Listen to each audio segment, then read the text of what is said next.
Desde su nacimiento, el cine ha formado parte de la identidad de nuestro país. A través de él podemos conocer cómo eran nuestras calles, cómo nos vestíamos, cómo hablábamos, cómo es nuestra arquitectura y cómo es nuestra forma de ser como mexicanos.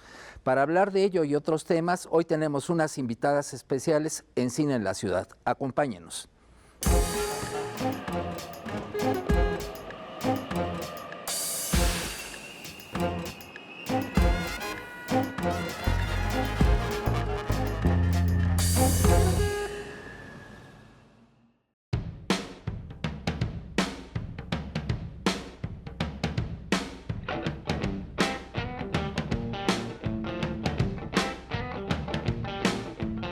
El acervo en realidad está basado en todos los documentos que tenía mi papá en su estudio, ¿no? Entonces y él los tenía además muy organizados por película y así. Cuando mi hermana y yo pues empezamos a ver con las cosas que dejó, pues vemos que están ahí guiones, fotos, documentos, o sea, había como ya un acervo de él, de cosas que había guardado. Lo que se hizo con el apoyo de Focine fue toda una digitalización y catalogación y restauración para preservar también todos esos documentos.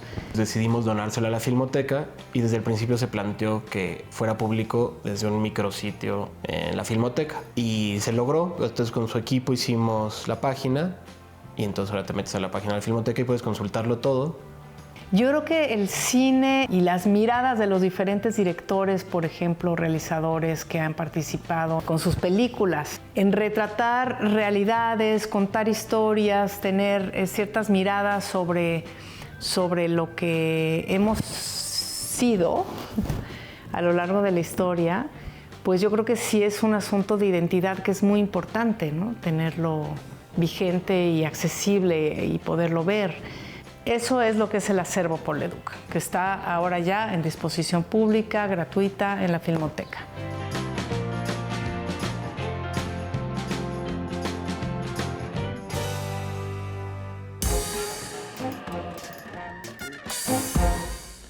¿Qué tal? Venimos de esta cápsula de Poleduc, de la recuperación del archivo fílmico de Poleduc, y para seguir hablando de qué es esto de los archivos y cómo nos sirven para la memoria de este país, tenemos aquí a Gabriela Pulido Llano, directora general de Memoria Histórica del Archivo General de la Nación, y a don Ají Morales, directora de Planeación y Desarrollo Institucional de Memoria Histórica del Archivo General de la Nación. ¿Qué tal?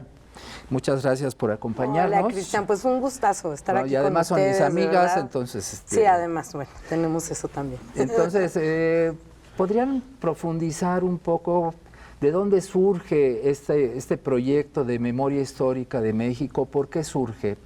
¿Y cuál es la función que cumple en este país? Bueno, pues cuando inició el sexenio teníamos una discusión importante acerca de la memoria como un derecho humano, ¿no? De la memoria histórica, promover la memoria histórica como un derecho humano. Entonces este proyecto surge desde ese horizonte, con la idea de invitar a todas las instituciones, a todos los colectivos, a todas las comunidades, a las personas también, o las memorias individuales, a formar parte de este debate público. Y bueno, pues de ahí el origen del proyecto. Por supuesto, bueno, ponemos el acento sobre el trabajo de los acervos de todos los niveles, para poder pues poner el foco de atención en los usos de las fuentes históricas para poder justo hacer esa recuperación de memoria. Así es, y bueno, en realidad el asunto de la memoria pues es un tema que a todos nos toca de alguna manera, ¿no? Entonces, en el proyecto en el que estamos, que es el del repositorio digital Memórica México Haz Memoria, lo que hemos tratado es justamente de construir nuevas memorias. ¿Cómo? O sea, con el patrimonio documental, fílmico, de lo que se encuentra en los acervos del país, o sea, y fuera del país también, y, por ejemplo, con lo que también Procine nos ha proveído. ¿Y con qué instituciones trabajan? O sea, ¿quién acude a ustedes para que esté la memoria de sus proyectos ahí? Pues trabajamos con todas las instituciones y todas las personas que se quieran acercar. Hemos trabajado con instituciones federales, con instituciones estatales, con acervos, ¿no? Acervos oficiales, con todos los acervos de las secretarías federales. y por supuesto, bueno, con otros niveles de memoria, memorias comunitarias. Estamos ahorita desarrollando un proyecto de memoria comunitaria con Tlaxcala.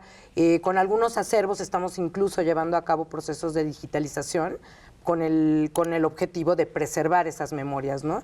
En el Colegio de México, en Fonart, en distintas instituciones a donde hemos ido siendo pues muy bien recibidos nuestra iniciativa de conjuntar lo más que se pueda de estas, como una provocación, ¿no? Una provocación para construir esa memoria colectiva en México desde todos los horizontes posibles. ¿Y qué tanto ha sido usada por la gente, los investigadores, la gente común y corriente, profesores, estudiantes, este repositorio? Pues este repositorio ha ido creciendo y también se ha ido posicionando, o sea, entre pues el público general, porque está dirigido a un público amplio, a todos, y hemos visto en el último año, por lo menos, que es sobre todo la gente joven, todos, que son los que visitan el repositorio de Memórica, ¿no? Igualmente nos hemos acercado a escuelas, a universidades públicas, etcétera, para ir presentando este proyecto, y ha sido verdaderamente bien recibido. Y volviendo a la pregunta que nos hacías de si se acercan a nosotros o nosotros vamos, ha sido mutuo. O sea, en realidad también nosotros necesitamos, o sea, tener una muestra de este material, en fin, entonces vamos a esta institución. O, como en el caso de Procine, también, pues ya al conocernos tenemos que tenerlos, ¿no?, aquí. ¿Y esto sustituye ir al archivo a buscar en los legajos y estar buscando información de alguna manera o no? ¿O es otra cosa? Más bien es como una invitación a ir a los acervos, ¿no? Porque nosotros mostramos porciones pequeñas de colecciones y de proyectos de digitalización que han tenido en los acervos. Antes de que existiera Memórica ya había muchos proyectos de digitalización. Entonces lo que hemos hecho es traer porciones de estos proyectos que ahí mismo se dan cita y se conectan entre ellos. Y entonces una invitación más bien a conocer los acervos históricos, a protegerlos también, a comprender la gran labor que tienen dentro de esta función de preservación de la memoria, ¿no? Entonces eso es como una gran invitación para que se vuelva un tema, una materia prima de trabajo para la gente.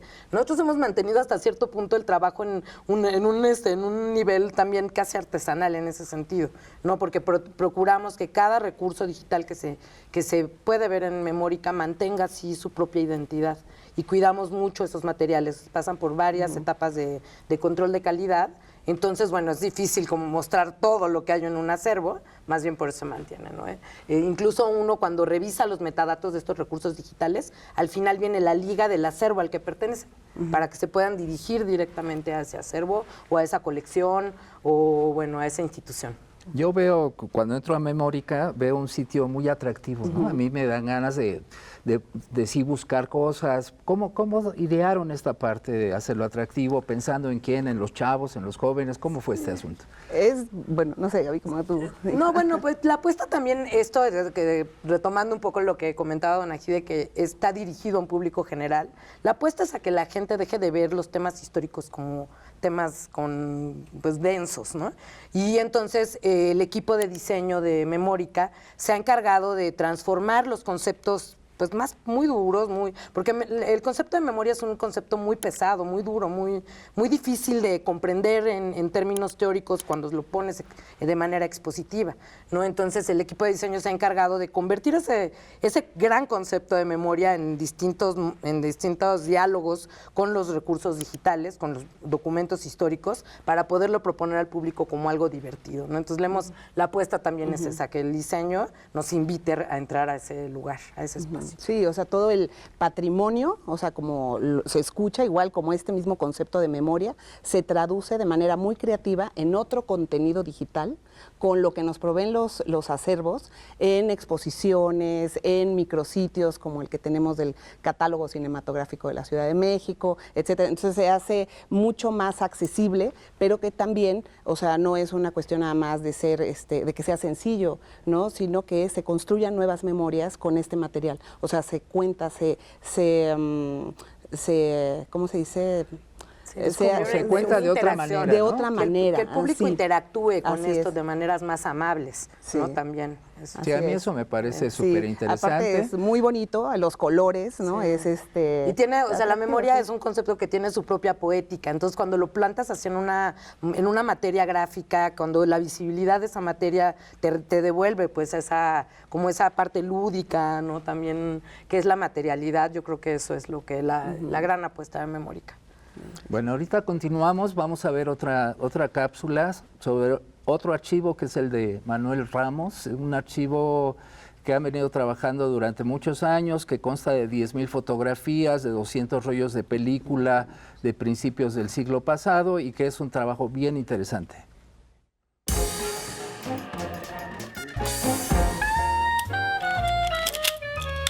El archivo Manuel Ramos se constituyó en 1992.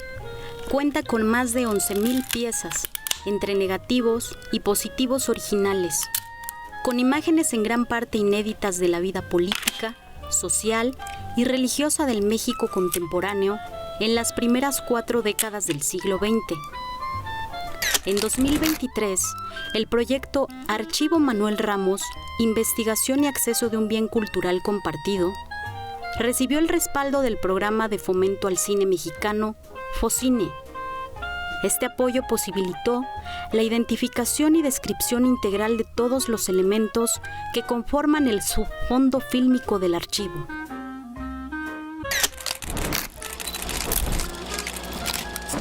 Es importante porque son materiales que en realidad no se tienen muchos registros en México de ese momento, ¿no? No hay tantos.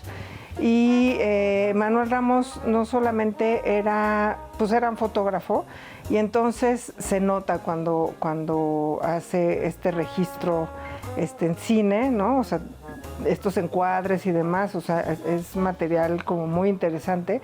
Y bueno, tenemos muchas cosas, por ejemplo, de los cristeros, que son cosas que no están en cualquier archivo.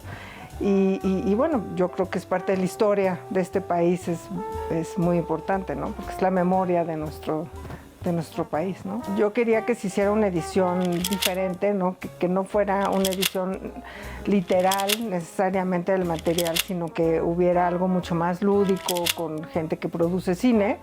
Pues tengo estas dos amigas maravillosas, una es Mariana Rodríguez, que hace más ficción, y Valeria Valenzuela, que hace documentales. Entonces pensé que invitarlas a las dos con el mismo tipo de material a hacer dos propuestas diferentes iba a ser como interesante, ¿no? Saber qué era lo que ellas estaban viendo en el material. Yo conocía bien el archivo fotográfico y hay muchas coincidencias de materiales en el archivo fílmico, entonces, bueno, entendí muchas cosas. Por ejemplo, la importancia que tenían las cabras para Manuel Ramos, ¿no? ¿Qué significaban para él? Porque después hizo ese larguito que presentamos en la Cineteca, es en 16 milímetros, ese sí es en 16 milímetros, y es una edición que él hizo de la importancia de las cabras, ¿no? De haber traído las cabras.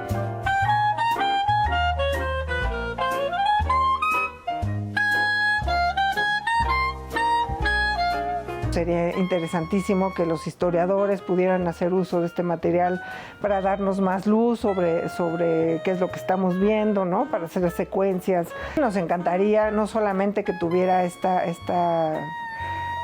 que la gente lo pudiera ver, sino que además hubiera investigación en torno a estos materiales.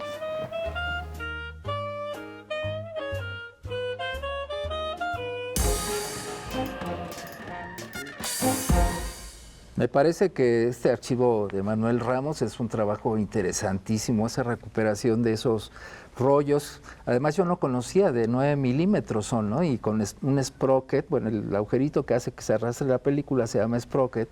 Entonces, en vez de tener dos en cada fotograma, tiene uno y en medio, ¿no? Entre fotograma y fotograma. Me parece como... Sí, ahí se cuenta toda la memoria, incluso de la técnica de recuperación, de la técnica, de conservación, el asesino de Obregón, ¿no? Sí. Entonces ahí hay unos materiales riquísimos, ¿no? Sí. Pero entremos un poco a esa parte que es la que le interesa a Procine, ¿no? La recuperación de los archivos sonoros y audiovisuales, digamos, o audiovisuales. ¿Cuál ha sido el trabajo de Memórica en ese sentido? Bueno, yo nos quería como ahondar un poco en este proyecto, en cómo surge, perdón que me haga un poquito para atrás. En el 2018 hubo un evento, en noviembre del 2018 hubo un evento en el Archivo General de la Nación, donde el presidente de la República anunció la creación de la Coordinación de Memoria Histórica y Cultural de México. Entonces nosotros formamos parte de esa coordinación en un principio, empezamos a trabajar directamente en la oficina de la Presidencia de la República. Ahí hemos tenido la enorme fortuna de tener como el respaldo tecnológico de la Coordinación de Estrategia Digital Nacional, que son quienes nos han dado todos los insumos. Se creó el código de cero de este proyecto, no había nada, o sea, se empezó de cero, no se han comprado licencias, ¿no? Todo se creó ahí mismo, demostrando también que la tecnología obviamente mexicana puede apostarle a estos horizontes, ¿no? Y bueno, ahí nos planteamos esta idea de recuperar la mayor parte de acervos con los que se pudieran trabajar, de acercarnos a estos acervos, y en ese momento, bueno, obviamente nos topamos con la complejidad de los acervos fílmicos, ¿no? Que están, bueno, protegidos, cada recurso está protegido por muchos derechos, entonces el trabajo lo hace sumamente complejo, y sin embargo, bueno, nosotros teníamos así la gran inquietud de traer estas muestras de esta memoria, que es la memoria audiovisual, es única, como lo acabamos de ver en la cápsula del Archivo Manuel Ramos justo. Sí, y bueno, en realidad el pasado es tan interesante que es lo que más cambia. Y las películas, lo que nos muestra, todo el material audiovisual, es que puede quedarse congelado, ¿no? De alguna manera en el tiempo. Nosotros tuvimos un ciclo de cine a través de Memórica con Filmoteca y todas las instituciones han sido de lo más generosas, pero es hasta ahora que podemos tener nosotros películas ingestadas en el repositorio que se pueden ver de manera gratuita, ¿no? Ahorita podríamos hablar de eso, ¿no? Hemos tenido también eventos más allá del repositorio, o sea, alrededor de este proyecto, también colaboraciones de tipo académico, donde se han armado mesas sobre cine, discusiones de fotografía, en fin, etcétera, y eso también es parte del repositorio de Memórica que queda ahí, ¿no? ¿Los archivos que no son audiovisuales tienen la misma dificultad en cuanto a derechos que los audiovisuales o no? Tienen complejidad, pero no la misma, porque los audiovisuales, bueno, participan todos los equipos, o sea, todas las personas que participan en los equipos fílmicos de cualquier digamos, soporte audiovisual, ¿no? Ya sea un cortometraje, una película, un documental, todos ellos tienen que proteger sus propios derechos. Entonces, pues no, en las fuentes documentales tienes algunos derechos, pero las fuentes fílmicas tienen infinidad de derechos que hay que revisar con mucho detenimiento, ¿no? Entonces, hasta ahora que empezamos a trabajar la posibilidad de tener este micrositio de Procine y de la memoria de la ciudad fílmica de la ciudad en Memórica, es que pues, pudimos lograr nuestro sueño. Y desde el punto de vista de los historiadores y de los investigadores, ¿cómo pueden utilizar ese micrositio de Procine?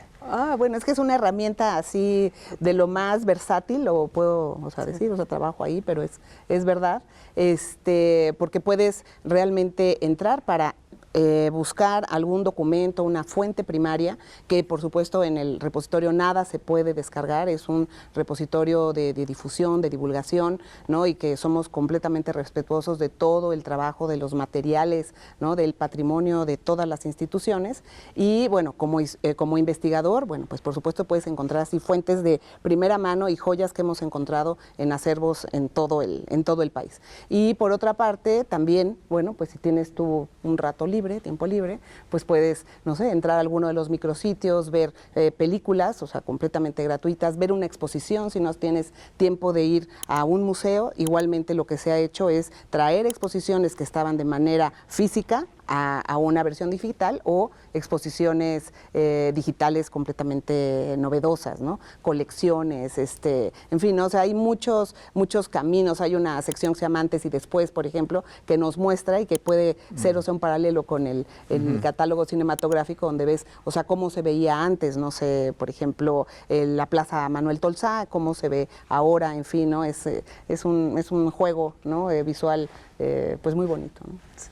Yo quería decir nada más que este catálogo fílmico de la Ciudad de México se concibió también como una herramienta para analizar las películas, ¿no? Esta primera etapa que se trabajó con Hugo Lara, ¿no? Detrás, que se encargó de conseguir estas visiones y estos ensayos de parte de especialistas, críticos de cine, ¿no? Van acompañando la lectura de las películas y bueno, esto hace que el conocimiento se proyecte de otras maneras, ¿no? Entonces, lo que puede encontrar un especialista o alguien muy interesado en la fuente fílmica es justo ese diálogo entre los distintos niveles de apreciación que tiene la película, ¿no? Desde la narrativa propiamente fílmica hasta, por supuesto, la profundidad de todos esos elementos que nos ayudan estos especialistas a comprender de las películas. Y bueno, por supuesto, el diálogo de la fuente fílmica con todos los recursos que tenemos en Memórica, que son alrededor de 300,000. Yo todo el tiempo he dicho que es una plataforma o un micrositio de memoria e investigación, más que de streaming, ¿no? Más que, para ver las películas, aunque sí las puedes ver,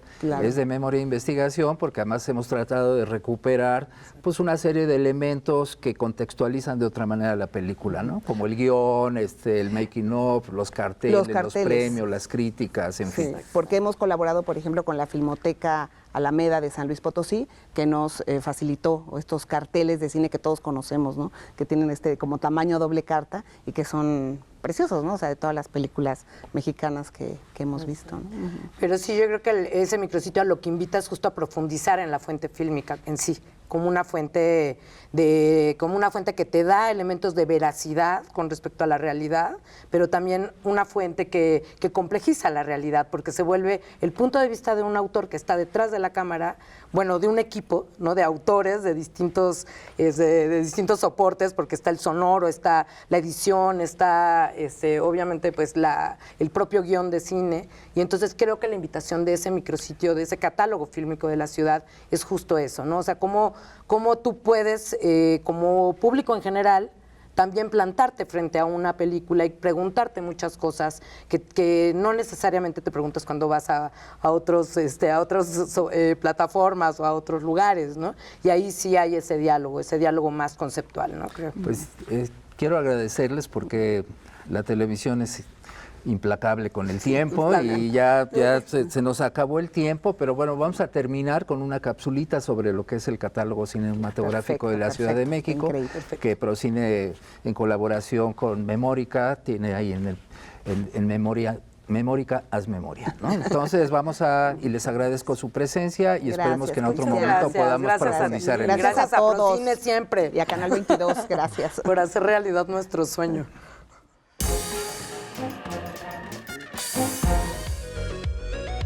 Si la Ciudad de México fuera una persona, ¿qué tipo de recuerdos tendría? ¿Historias de amor? ¿De desamor?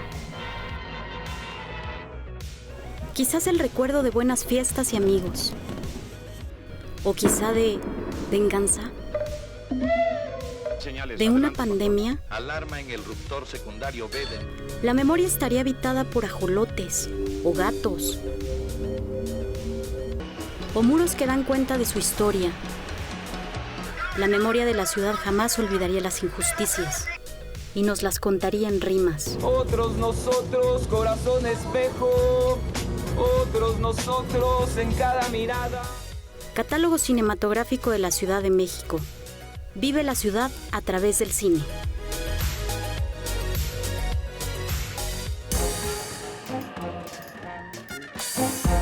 Guillermo Valentín Saldaña Puente y soy el director general de la Comisión de Filmaciones de la Ciudad de México. La comisión fue creada en el 2009 a raíz de las necesidades que tenía la industria audiovisual para regular toda la misma actividad en la Ciudad de México dentro de las 16 alcaldías. Básicamente nos dedicamos a desarrollar, regular, supervisar toda la actividad audiovisual que se sucede en la Ciudad de México. Me refiero obviamente a actividad audiovisual, a la grabación de series, novelas, comerciales, películas, documentales, y generamos el mejor aprovechamiento de la vía pública de la misma ciudad. Cualquier ejercicio y cualquier producto audiovisual se convierte en memoria cultural. Por eso es una industria que tiene todo este proceso industrial para generar este producto cultural creativo que es, a final de cuentas, pues una telenovela, ¿no? Es una memoria, es un testimonio de cómo se vivía, cómo se contaban las historias, cómo se actuaba, cómo se realizaban los proyectos. Una película, pues también. Nosotros lo que hacemos es facilitar el uso y aprovechamiento de la vía pública de la ciudad. ¿Para qué? Para que la ciudad sirva como este gran marco referente en donde se cuenta una historia. Es una industria buena, es una industria muy sana y es una industria que genera muy buenos trabajos, muy bien pagados, que se les deje de estigmatizar.